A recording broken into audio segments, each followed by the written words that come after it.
antara lorong-lorong tua dan bau dupa yang masih menetap di udara. Glodok, kawasan yang menyimpan kisah yang tak pernah usai. Disinilah napas budaya Tionghoa tetap berdetak meski zaman terus berubah. Lewat video ini, kami mengajak Anda menelusuri denyut komunitas Tionghoa di jantung Jakarta. Bukan untuk mengenang masa lalu, tetapi untuk melihat bagaimana mereka terus menjaga apa yang diwariskan. Awalnya, Glodok adalah kampung kecil di luar tembok Batavia. Di abad ke-17, kawasan ini mulai ramai oleh pedagang dan pendatang asal Tiongkok. Rumah-rumah bergaya arsitektur Tiongkok Eropa berdiri berjejer. Di awal abad ke-20, Glodok tumbuh menjadi pusat niaga. Jalanan mulai dipenuhi becak, delman, dan gerobak. Toko-toko mulai buka, menjajakan barang dari rempah sampai obat-obatan tradisional. Pintu gerbang besar bertulis huruf Mandarin menjadi simbol identitas kawasan. Ini bukan sekedar pasar, tapi jantung kehidupan warga Tionghoa di Batavia. Penjual pikul lalu lalang. Kendaraan makin padat, Glodok tak lagi sunyi. Ia berubah menjadi titik sibuk Jakarta, tempat budaya, ekonomi, dan kehidupan rakyat berbaur.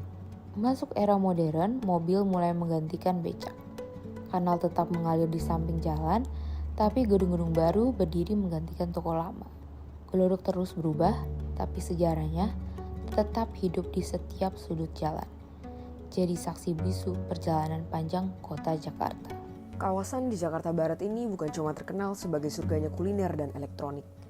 Glodok adalah pecinan terbesar dan tertua di Indonesia, dengan sejarah yang panjang dan penuh cerita. Nama Glodok sendiri diyakini berasal dari suara air yang jatuh dari pancuran kayu di zaman dulu.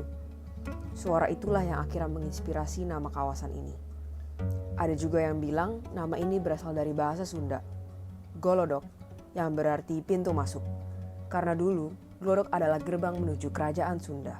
Di abad ke-17, kedatangan besar-besaran masyarakat Tionghoa membuat Glodok berkembang jadi pusat perdagangan dan perkebunan, terutama gula dan arak. Namun, ini juga menimbulkan ketegangan. Pada tahun 1740, terjadi peristiwa kelam, pembantaian etnis Tionghoa oleh VOC yang kemudian dikenal dengan geger pecinan. Setelah itu, Belanda mengatur agar orang Tionghoa tinggal di kawasan khusus, yaitu Glodok.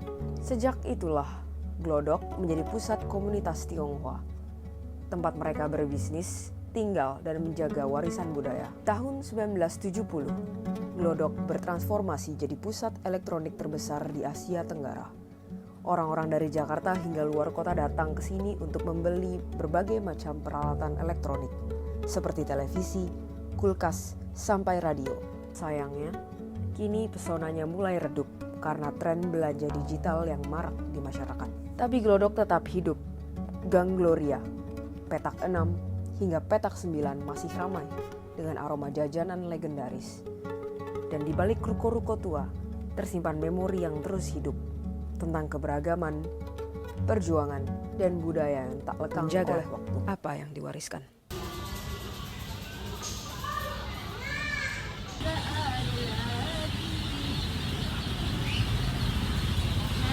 Glodok bukan sekedar titik di peta Jakarta. Ini adalah pecinan tertua di Indonesia yang jejaknya telah tercatat sejak abad ke-17. Perkirakan ada lebih dari 600.000 warga Tionghoa yang bermukiman di Jakarta hari ini. Bagian dari mereka masih menjaga denyut komunitas di Glodok. Meski modernisasi terus menggerus, di kawasan ini juga berdiri Vihara Dharma Bakti.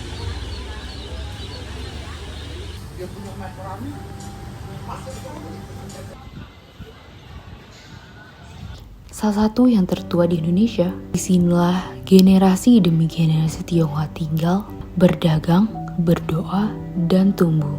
Dari pedagang kaki lima yang menjaga kebiasaan lama, hingga pasar yang menyimpan cerita lebih banyak dari yang terlihat.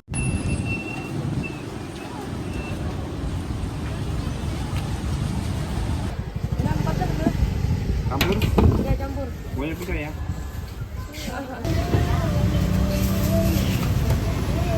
Oke, selamat sore Pak. Mungkin boleh Iya. diperkenalkan Pak namanya Oh, siapa? saya Iwan. Iwan. Oke Pak, udah berdagang di Glodok ini dari kapan kalau boleh tahu? 10 tahun ada. Oh iya, 10 tahun. Oh, dengan pelanggan yang berarti beragam juga ya Pak? Iya. Ya, tapi ada nggak sih Pak mungkin hari-hari yang dimana pelanggan tuh jadi lebih banyak gitu? Ada Di perayaan apa Pak? Mungkin? momen Imlek. Oh biasanya momen Imlek ya. Di daerah Glodok sendiri itu kalau misalnya kita lihat ini kan ada akulturasi budaya dengan Tionghoanya gitu Iya. ya Pak. Berarti kalau misalnya memang di daerah ini sendiri tuh cukup kental ya untuk perayaan-perayaan yang seperti tradisi-tradisi yang seperti itu tuh masih berjalan. Masih semuanya di sini ada. Mau apa? Mau hari raya Imlek, mau beli apa, semuanya ada di sini. Pelestarian budaya tidak selalu berbentuk perayaan megah. Kadang ia hidup dalam hal-hal yang sederhana. Bahasa ibu yang dipakai di tengah pasar, ramuan warisan yang masih dipercaya, atau sekedar gestur saling sapa di antara warga lama. Bagi banyak warga Glodok, mempertahankan budaya bukanlah proyek yang besar. Itu adalah bagian dari hidup yang dijalani hari demi hari. Tak hanya sekedar kata, hidupnya warisan budaya di daerah Glodok juga dapat kita rasakan secara nyata. Interaksi dengan bahasa Hokkien yang masih kental di antara pengunjung, atribut-atribut Tionghoa yang terpasang, kuliner tradisional, serta perayaan hari besar layaknya Imlek yang masih dijalankan.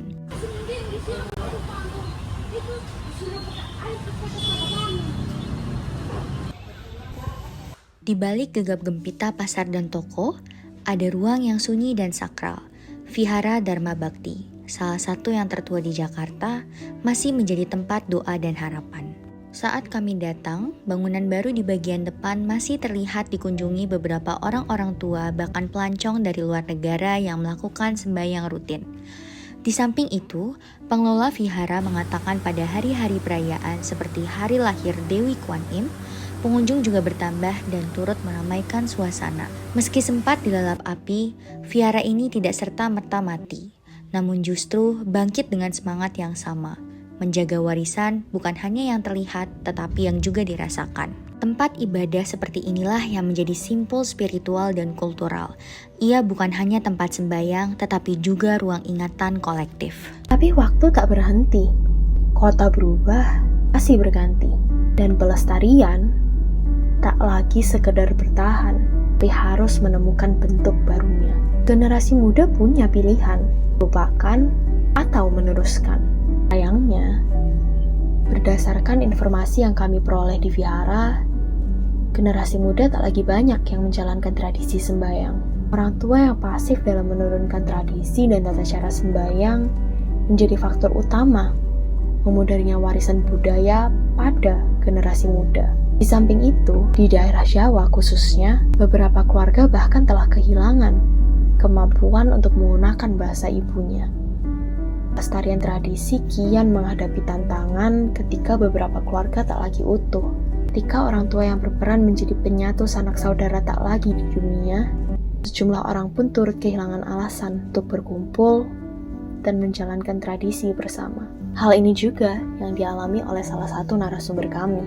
Namun, berdasarkan pernyataan narasumber lain yang kami temui di Pasar Glodok, beliau justru melihat banyak dari mereka yang kini kembali mencari akarnya dan membangun ulang jembatan yang mulai retak.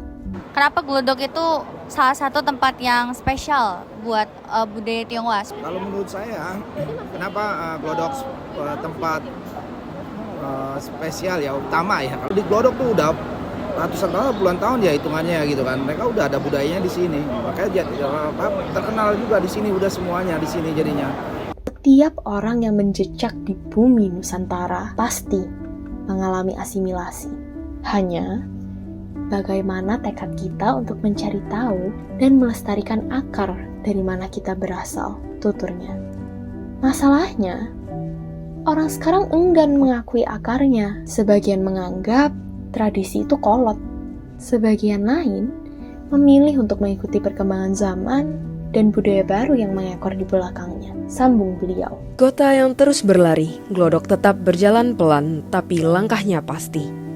Karena budaya bukan untuk dikenang, tapi dijalani, dihidupi, Diteruskan. Kalau dari Koko sendiri ada nggak mungkin harapannya buat generasi muda untuk mempertahankan segala keberagaman budaya Buddha, terus juga keberagaman budaya Tionghoa khususnya di daerah Glodok ini? Pesan-pesannya buat anak muda, ya bangga aja dengan budaya Tionghoa yang punya keturunan Tionghoa, ya bangga aja lah, karena budaya Tionghoa tuh udah ada ratusan tahun yang ya sejarahnya sudah ada gitu kan. Inilah wajah pelestarian hari ini, bukan di museum, tapi di lorong-lorong, di hati mereka yang tak pernah lupa dari mana mereka berasal.